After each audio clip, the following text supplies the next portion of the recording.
Lucas capítulo 1 del verso 1 al verso 4. Hoy solo vamos a estar meditando 4 versículos. La semana pasada hicimos la introducción, presentamos el contexto histórico, etcétera, de los evangelios hasta Lucas. Hoy vamos a estar viendo el prólogo o la dedicatoria del evangelio. Es Lucas capítulo 1, del versículo 1 al versículo 4. Voy a estar usando la versión, la Biblia textual para eso, pero usted sígame ahí con su mirada en los pasajes. Y dice la palabra de Dios: ya que muchos han hecho su mejor esfuerzo en tratar de poner en orden un relato acerca de las cosas que entre nosotros han sido del todo certificadas, tal como nos las transmitieron los que desde el principio las vieron y escucharon y fueron ministros del verbo, me ha parecido bien también a mí, habiendo investigado con diligencia todas las cosas desde su origen, escribírtelas en orden, oh excelentísimo Teófilo, para que conozcas bien la verdad respecto a las cosas en que fuiste instruido oralmente. Entre los empleos que tuve o desempeñé cuando inicié mi vida laboral, fui investigador del Seguro Social. Mi trabajo en el Seguro Social era corroborar que los reportes de quienes tenían la responsabilidad de entregar o hacer llegar a los patrones sus cuotas patronales o multas sean ciertas. El Seguro Social detectó que había bastante desfalco, entonces contrató un grupo de personas para investigar a los que hacían a sus trabajadores. Mi trabajo era ir e investigar si de verdad era cierto lo que habían reportado ellos, de tal manera que yo tenía incluso que llevar un bloc de hojas en blanco para dibujar cruzamientos, entrevistar a los vecinos, en fin, debían entregar una información, un reporte preciso. La verdad no era un trabajo que me apasionara. Mi única pasión, lo único que me gustaba de hacer eso es que estaba en la calle. Eso era todo lo que me gustaba. Pero bueno, cuando leo Lucas encuentro algo similar. Al margen de obvias diferencias y evitando la comparación entre lo que era mi trabajo y la misión que el Espíritu Santo le encargó a Lucas. Ahora, ¿cuál es la misión que le encarga el Espíritu Santo a Lucas? La misión que el Espíritu Santo le encarga a Lucas al redactar este libro es presentar, dice el pasaje, con precisión los eventos certificados o cosas que son ciertas. ¿De qué está hablando? La misión es presentar con precisión la vida y obra de Cristo para seguridad de los hijos de Dios. De modo que este libro, aunque escrito por Lucas, pero inspirado por el Espíritu Santo, tiene como dedicatoria desde el cielo con amor. Ese es el título del mensaje de hoy. Desde el cielo con amor. Y en estos primeros 4 versículos tenemos una presentación por parte de Lucas, autor del libro, de nacionalidad griega posiblemente, médico de profesión, compañero y colaborador de Pablo en el ministerio. Sin embargo, la persona de Lucas es un todoterreno. Estos versículos nos muestran que es una persona muy versátil, pues se desempeñó como médico, pero también lo hizo como un historiador, como un teólogo y como pastor. Y me parece interesante, hagamos un análisis de estas 4 funciones del escritor. Veamos entonces primero a Lucas, el médico. Decimos que Lucas era médico porque así es como Pablo lo presenta a los colosenses en su carta en el capítulo 4, verso 14, cuando dice: Lucas, el médico amado, os envía saludos. En la antigüedad existían 2 clases de médicos: los que ofrecían remedios mágicos, los charlatanes, que se dedicaban a sacarle dinero a las personas, y estaban los que se preparaban en el campo de la medicina. Estudiar medicina en Grecia en aquella época era para personas que tenían realmente capacidad económica para costear esos estudios. Y a estos médicos solo tenían acceso las personas que tenían mucho dinero, los contrataban para que estuviesen en sus casas. Lucas era de este tipo de médicos. Estos eran patrocinados por aristócratas para que hagan investigación y encuentren remedios efectivos contra enfermedades. Sin embargo, no es posible encasillar a Lucas con los médicos charlatanes, ni con los médicos elitistas. Su corazón, el corazón de Lucas, está influenciado por benevolencia, por compasión. Por lo tanto, no nos será extraño que a través de todo el evangelio de Lucas abunde en relatos que revelan la bondad de Dios, la bondad de Cristo hacia los menos privilegiados. Aunque no tenemos un testimonio de la vida de Lucas, es posible conocer un poco de él a partir de lo que se ha escrito de la iglesia primitiva. Misma iglesia que Lucas conoció desde sus inicios y de la cual él fue miembro. Permítame leer las palabras de Arístides de Atenas en su obra Apología. Y él escribe lo siguiente respecto a los primeros cristianos. Cito: los mandamientos del mismo Señor Jesucristo, está hablando de los cristianos, los tienen grabados en sus corazones y los guardan esperando la resurrección de los muertos y la vida del siglo por venir. No adulteran, no fornican, no levantan falso testimonio, no codician los bienes ajenos, honran al padre y a la madre, aman a su prójimo, juzgan con justicia. Lo que no quieran que se les hagan, ellos no hacen con los demás. A los que los agravian, incluso los exhortan y tratan de convencerlos para hacerlos sus amigos. Ponen empeño en hacer bien a sus enemigos. Son mansos, son modestos, no desprecian a la viuda, no contristan al huérfano. El que tiene comparte abundantemente al que no tiene. Si ven a un forastero, lo reciben bajo su techo y se alegran con él como si él fuese un verdadero hermano. Porque no se llaman hermanos según la carne, sino según el alma. Están dispuestos a dar su vida por Cristo y por sus hermanos, pues guardan con firmeza sus mandamientos, viviendo santa y justamente según se lo ordenó el Señor mismo, dando gracias en todo momento por la comida, por la bebida y por todos los bienes. Este pues es verdaderamente el camino al reino eterno prometido por Cristo. Fin de la cita. Esta es la descripción de la iglesia primitiva, escrita por una persona que no era cristiana, que fue contratada para hacer una narrativa acerca de la iglesia primitiva. Esto nos permite conocer el corazón lleno de misericordia, de amor, de compasión, de autonegación, de generosidad que tenía Lucas. Su conversión al cristianismo le hizo llevar su profesión como médico más allá de los cuerpos enfermos. Él también se preocupó por las almas enfermas por la esclavitud del pecado.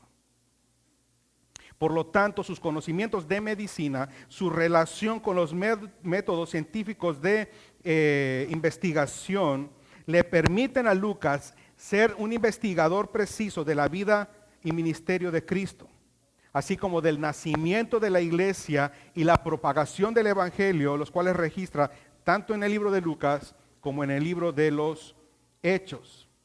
Ahora vamos a ver a Lucas, el historiador. Su introducción dice: Muchos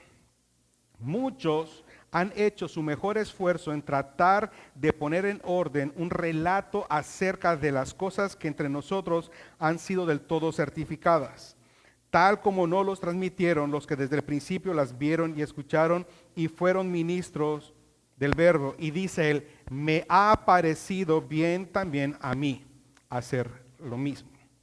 Número 1, quiero que note, Lucas admite que muchos han hecho su mejor esfuerzo en tratar de poner en orden un relato preciso de la vida y obra de Cristo Jesús. No identifica a esos muchos y para nosotros ahorita es imposible saber de quiénes está hablando, ya que esos escritos se perdieron.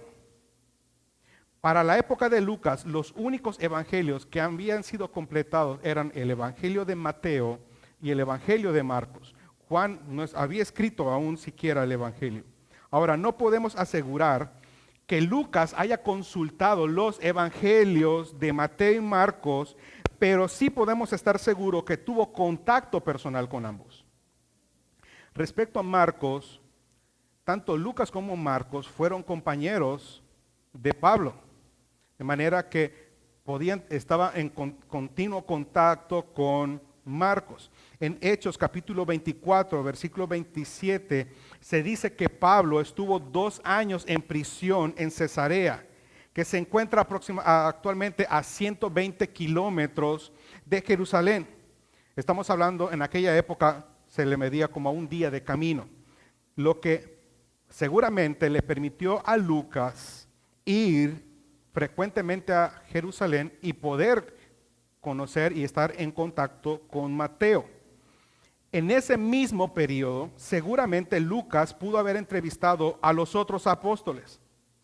Me refiero a Juan, a Jacobo, a Pedro, y no solo a ellos, sino a muchos que siguieron a Jesús. Fueron 12 sus apóstoles, pero habían 70 que le seguían continuamente. Pudo estar con aquellos 120 que estuvieron en el aposento alto para el Pentecostés, y otras mujeres también entrevistó. Allí pudo entrevistar a María, la madre de Jesús. Es interesante que Lucas es el único de los escritores que revela más datos de del nacimiento e infancia de Jesús. La pregunta es, ¿cómo podría haber descrito, por ejemplo, la aparición del ángel a Zacarías en el templo? O el embarazo sobrenatural de Elizabeth, quien además era una anciana estéril. ¿Cómo podía Lucas redactar el Magnificat de María?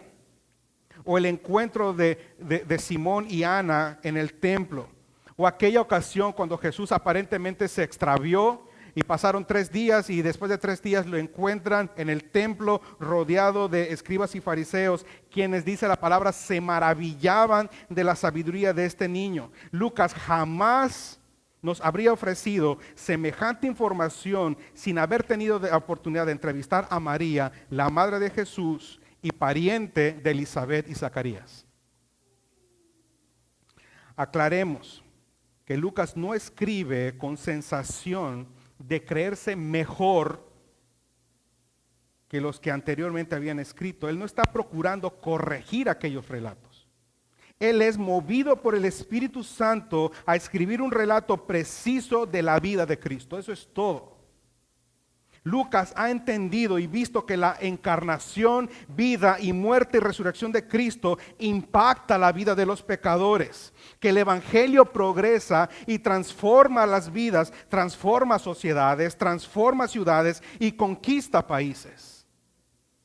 Cristo es para todos, dice Lucas. Cristo es para todos. Cristo es para judíos, para gentiles, no importa la clase social, no importa el sexo. Él se siente maravillado por este Cristo. Él se siente atraído por este Dios que por medio de Cristo es capaz de mostrar tanto amor, tanta misericordia. Y Él desea, como médico, Él desea que otras almas enfermas, afligidas, encuentren la salvación, la paz, la esperanza, el amor que tanto necesitan, que buscan en otras personas y en otras cosas que no son Dios. Él ha observado a una multitud de personas que están involucradas en hacer tantas cosas para ganarse el amor, el favor de Dios. Y él piensa, si tan solo supieran que nada de eso es necesario, si tan solo supieran que no se tienen que ganar el amor de Dios, si tan solo conocieran que Cristo se ha manifestado, se ha acercado sin condiciones y ha demostrado su amor a todo. Más que narrar una historia, él está escribiendo el éxito de la obra consumada de Cristo. Él se refiere a los hechos como eventos, dice aquí, certificados. El verbo traducido es una palabra compuesta que señala la total consumación de un evento, de algo. En este caso, la consumación total de la obra redentora del Rey que se ha manifestado para liberar a su pueblo de sus pecados. No hay nada que puedas hacer. No hay nada que puedas dar a cambio. Cristo lo ha hecho todo. Y se ha dado todo. Y tú y yo no podemos superar esa obra. ¿Qué es lo que debemos de hacer? Solo cree. Solo cree. Lucas dice entre nosotros. Esto ocurrió entre nosotros. Pero él no vio a Cristo. Él no caminó con Cristo. Él no le siquiera le vio crucificado ni resucitado. Por cierto, todo esto que acabo de decir es suficiente para descalificar a Lucas como apóstol. Él nunca se llamó a sí mismo apóstol, porque no cubría los requisitos para eso. Amén. Pero aunque él no vio esos eventos, él es un testigo de los efectos de la vida y obra de Cristo. El punto que él mismo es un fiel seguidor del Maestro. Y esto no es único de Lucas, nosotros mismos, aunque nunca le hemos visto ni oído, constatamos que el mensaje del Evangelio es verdad por los efectos de la vida y obra de Cristo en la vida de todos aquellos que han creído a su mensaje. Quiero que revisemos rápidamente el método de investigación de Lucas. El método de investigación científico de la investigación histórica tiene los siguientes pasos. Número 1, todo aquel historiador, todo método científico de investigación, lo primero que tienes que hacer es recopilar información. Número 2, plantear una hipótesis. Y número 3, finalmente, dar un informe final y público de esto.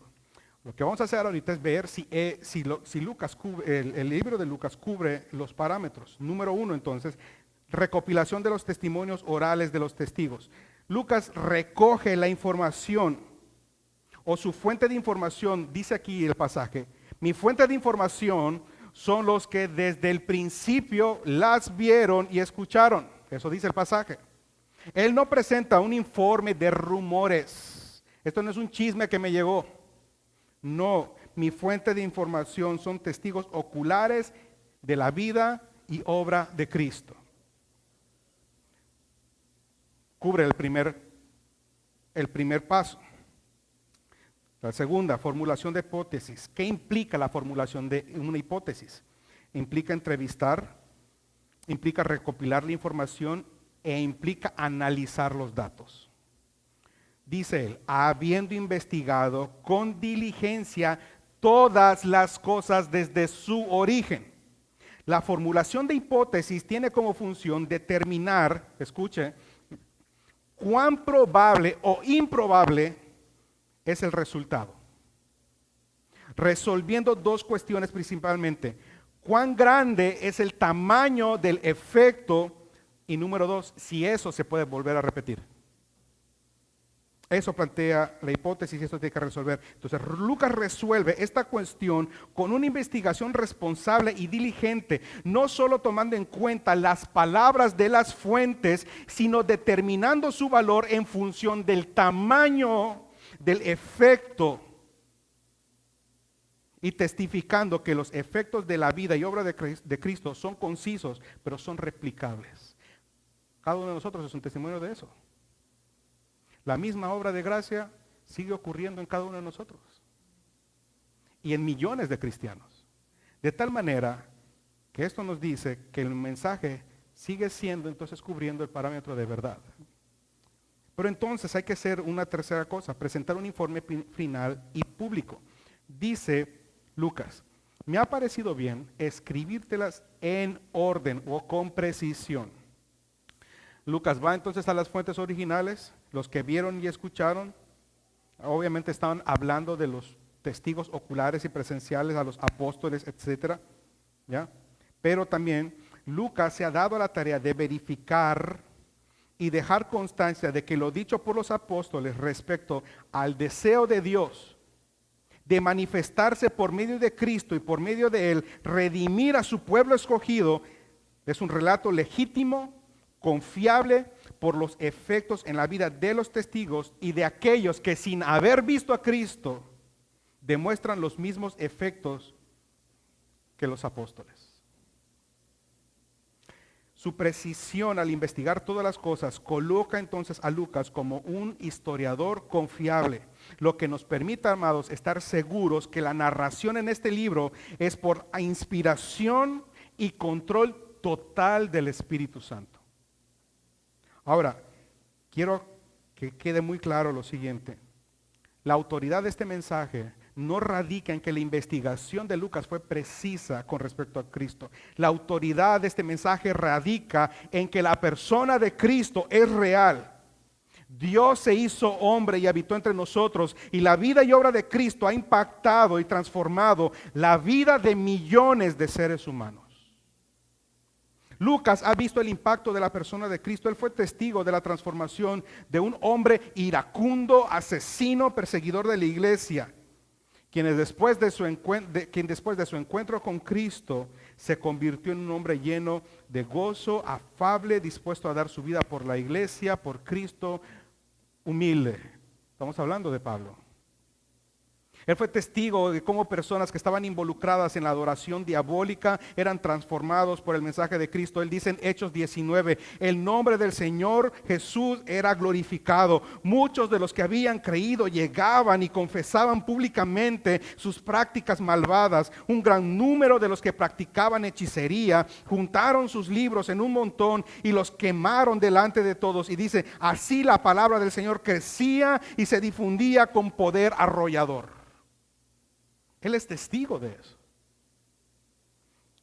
El Espíritu Santo usó los conocimientos de Lucas en su soberanía, y que en su soberanía le permitió ampliar la información que tenía disponible, concedió y controló cada entrevista y guió cada pregunta, cada respuesta y cada palabra para que Lucas escribiera exactamente lo que Dios quería que escribiera.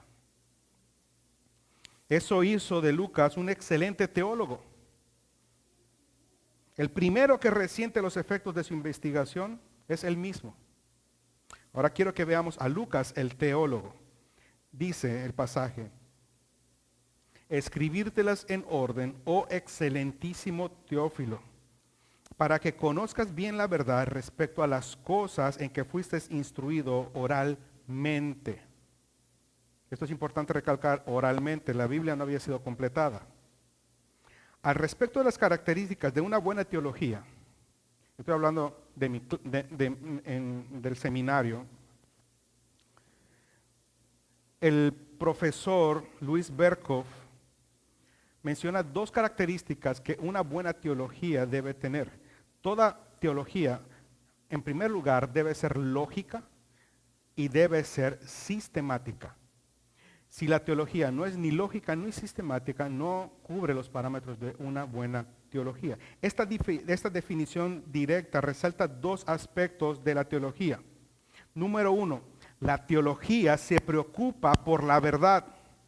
Eso quiere decir que la buena teología se apega estrictamente a las verdades presentadas en las Escrituras. Una teología que no se apega estrictamente a las Escrituras no es una buena teología, porque entonces estaría negando a la Biblia como autoridad. Número dos, la teología intenta presentar la verdad de una manera sistemática, es decir, las relaciones lógicas.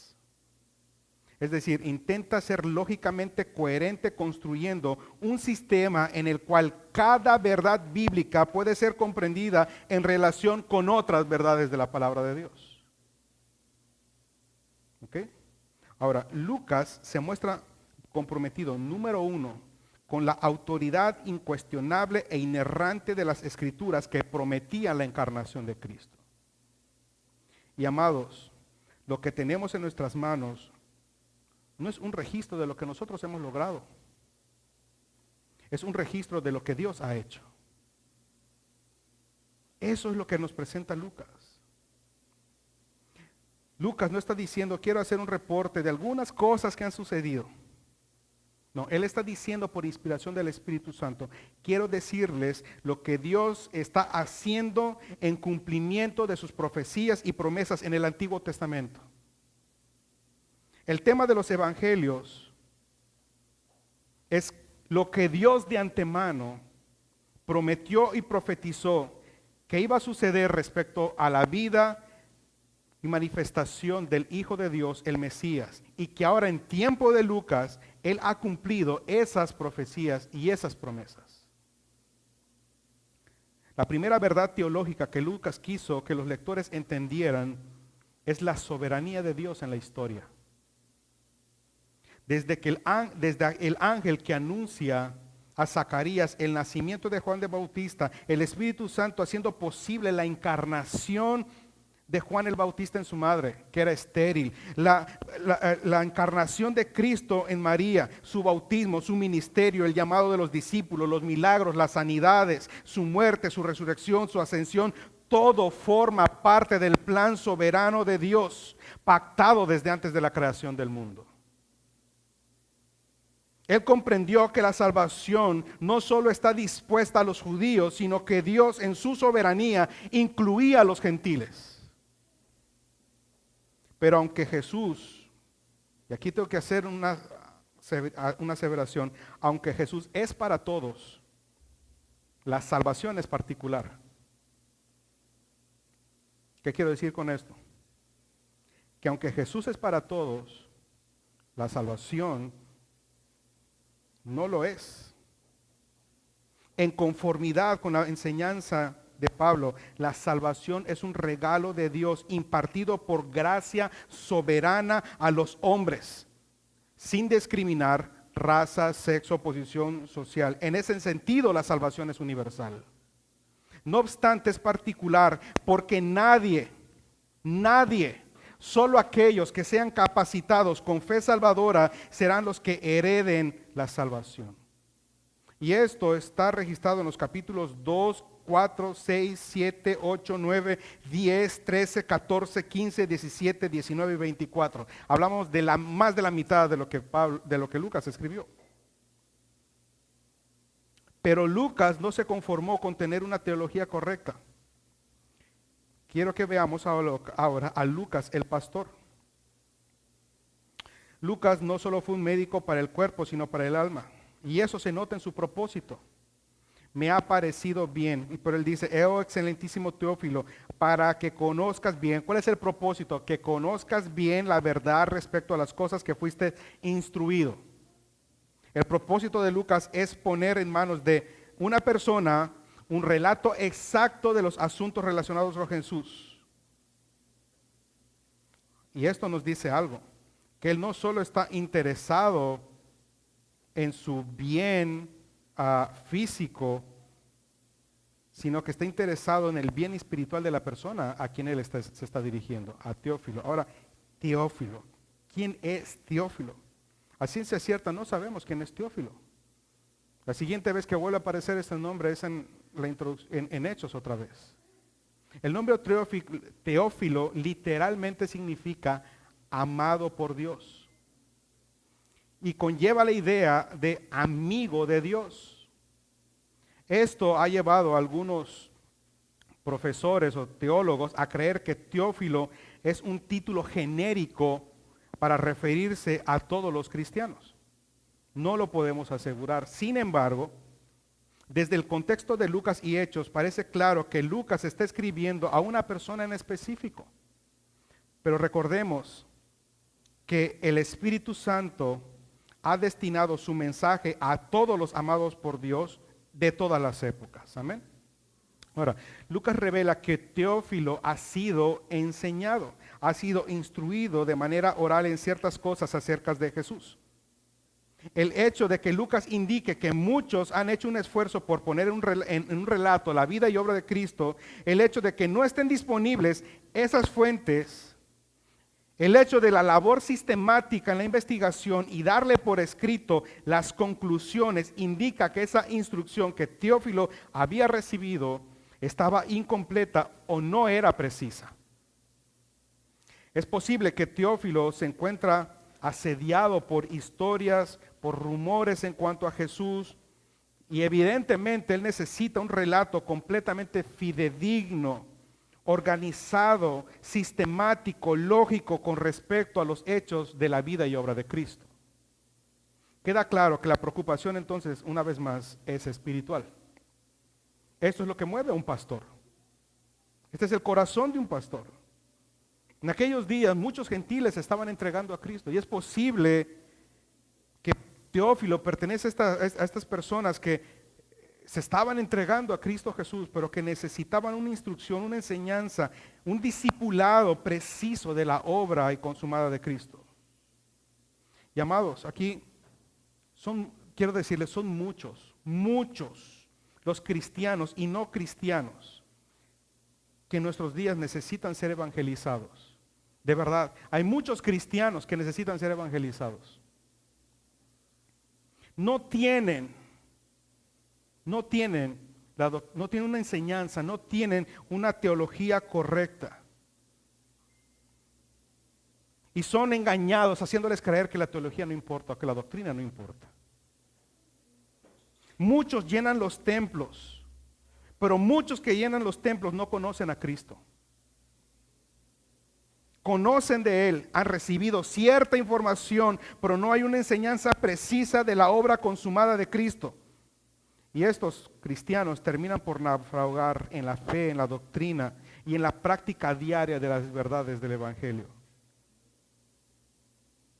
Lucas dice, quiero que conozcas bien la verdad.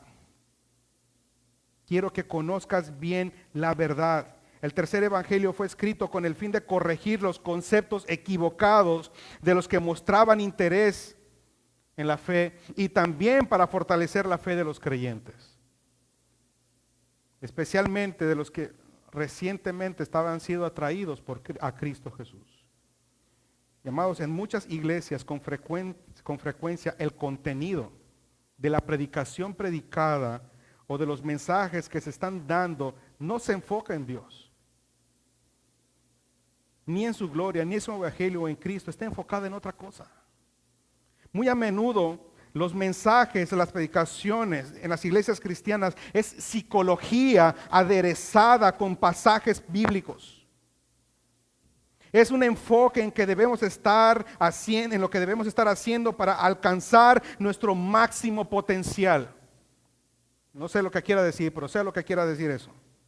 Las canciones están diseñadas para recordar o animar que Dios está obrando para que tengas o hagas lo mejor en la vida. En otras palabras, el mensaje, las alabanzas esencialmente son sobre el hombre y Dios es el mejor medio para que obtengas lo que tú quieres. Eso es lo que se predica y eso es lo que se canta. ¿Eso qué nos quiere decir? No hay una teología correcta. Y la doctrina ha sido totalmente tergiversada. Desde una perspectiva bíblica, esto es al revés. Dios no es el mejor medio para alcanzar tus fines. Él es el fin de todos los medios. Él es el principal fin del hombre y nosotros vivimos para su gloria. Lo que está haciendo Lucas es ponernos de nuevo en el lado correcto al señalarnos lo que Dios está haciendo. Lucas nos llama nuestra atención sobre lo que Dios ha logrado en nosotros en cumplimiento de su palabra. Y lo que nosotros aprendemos de esto es lo siguiente: el evangelio verdadero comienza con la obra de Dios por medio de Cristo, para la gloria de Dios y para el beneficio de su pueblo. No comienza con nosotros, comienza con Dios. Lucas cree que es absolutamente imperativo que entendamos la verdad sobre la cual se funda el cristianismo, que entendamos la base del mensaje del evangelio a la luz de la persona y obra de Cristo.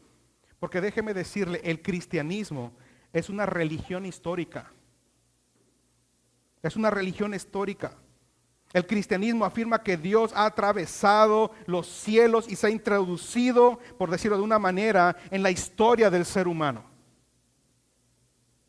Y por lo tanto hay verdad, hay hechos, hay eventos, hay cosas concretas que han sucedido que son la base de lo que Dios está haciendo en el plan redentor.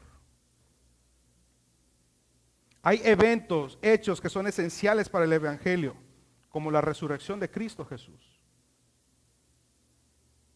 Porque si Cristo no ha resucitado, vana es nuestra fe. Y estamos perdiendo el tiempo aquí.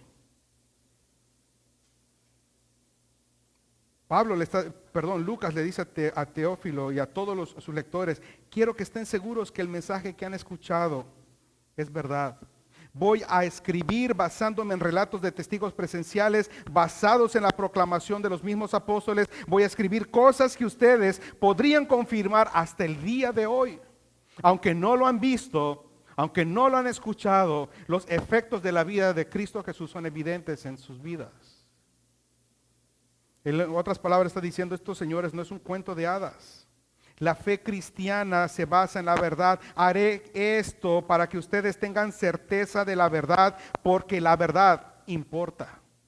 La verdad importa. Desde el cielo con amor Dios ha querido revelarnos y darnos certeza de la verdad. Voy concluyendo, ¿qué es la verdad? Pilato preguntó, ¿qué es la verdad? La verdad es algo anunciado o proclamado. La verdad es la salvación de Dios a través de su gracia en Cristo. La verdad es Cristo. Reconocemos que Dios es nuestro creador y que el pecador ha fracasado en su intento de acercarse a Cristo.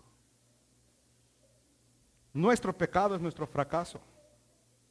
Dios nos creó, nos hizo para Él. Y sin embargo nos hemos rebelado contra Él. Hemos elegido adorar a otros dioses y hemos elegido adorarnos principalmente a nosotros mismos en lugar de adorar a Dios. Y la Biblia nos dice que cuando lo hacemos, la paga del pecado es muerte. Sin embargo, Dios en su amor no nos ha dejado bajo la condena de nuestros pecados. Él envió a Cristo nuestro Señor, no solo para vivir perfectamente, sino para soportar el castigo del pecado de todos aquellos que confían en Cristo. Cristo es nuestro Salvador. De modo que cuando creemos en Él, como se ofrece en el Evangelio, somos perdonados, somos aceptados y adoptados en su familia y vivimos una nueva vida. Ya no vivimos para nosotros mismos, vivimos para Él. Ya no vivimos por el esfuerzo y la ambición de complacernos a nosotros mismos o por alcanzar la satisfacción mundana y carnal, sino que nos encontramos gozándonos en Cristo Jesús, en la persona de Cristo. Por eso es que estamos dispuestos a morir a nosotros mismos y vivir para Cristo, porque Cristo se ha hecho valioso para nosotros. Dios no nos consuela simplemente cambiando nuestras circunstancias. Él nos consuela al darnos a su Hijo, lo más hermoso que tenía. Y Cristo toma sobre sí nuestras pruebas, nuestras maldiciones, y toma nuestro merecimiento de juicio justo, toma nuestros pecados, y se sube a una cruz a tomar un lugar que usted y yo merecíamos. Y no solo hizo eso, Él resucitó de entre los muertos. Y eso testifica que el Padre había recibido con agrado el sacrificio de Cristo Jesús. Si Cristo no hubiese resucitado, entonces hubiese muerto como cualquier otro pecador. Pero juntamente con eso, al resucitar, Él nos dice, un día ustedes van a resucitar y yo voy a venir por ustedes. De modo que nuestro gozo es que Él nos lleve, estar con Él y que nos lleve a ese lugar donde nunca más va a haber prueba, ni aflicción, ni pecado, ni sufrimiento. Y quizás aquí en la tierra eso no se va a evitar. No vamos a dejar de sufrir. Pero nuestra mirada tiene que estar en Cristo, en el autor y consumador de nuestra fe. Amén. Amados, tenemos mucho que aprender e imitar de Lucas. Sobre todo que Él puso al control del Espíritu Santo sus conocimientos, su profesión, para presentar una exposición fiel de la persona, vida y obra del Salvador. Esto quiere decir que todos nosotros, sin importar nuestra profesión, nuestro ambiente laboral, de estudio, círculo de amistades, todos estamos igualmente llamados a ponerlos a disposición del Espíritu Santo para presentar un testimonio fiel, tanto de palabra como de hechos. No, usted no necesita portar el título de pastor para asumir la responsabilidad de preocuparse por las almas. Debe bastarnos el gran amor, la inmerecida gracia y el gozo de la soberanía de Dios en la salvación de todo pecador, incluyéndonos a nosotros mismos, para llevarles el mensaje, la buena nueva para la gloria de Dios. Si eso no es suficiente para usted, moverse, poner todo esto en manos de Dios, del Espíritu Santo, para llevar las buenas nuevas, tendría de verdad que tomar tiempo y revisar realmente si usted es un hijo de Dios. Si el amor de Dios no nos ha impactado a ese nivel, debemos revisarnos. Si no estamos dispuestos a hacerlo, debemos considerar como un gravísimo pecado de omisión el no compartir el Evangelio. No fue una opción de Jesús al decir, id y haced discípulos. No es opcional. Toda autoridad me ha sido dada, lo está diciendo el Rey de Reyes y Señor de Señores. Y nosotros no podemos escoger qué mandamientos obedecer y cuáles no. No es opcional. Si no estamos dispuestos a hacerlo, deberíamos considerar como un gravísimo pecado de omisión eso. Porque en lugar de crear un puente entre el pecador y Dios, estamos creando obstáculos. El silencio es un obstáculo para eso. Nuestro egoísmo es un obstáculo para eso. Amén. Así que mis amados, que el Espíritu Santo abra nuestros ojos y corazones para ello. Vamos a orar.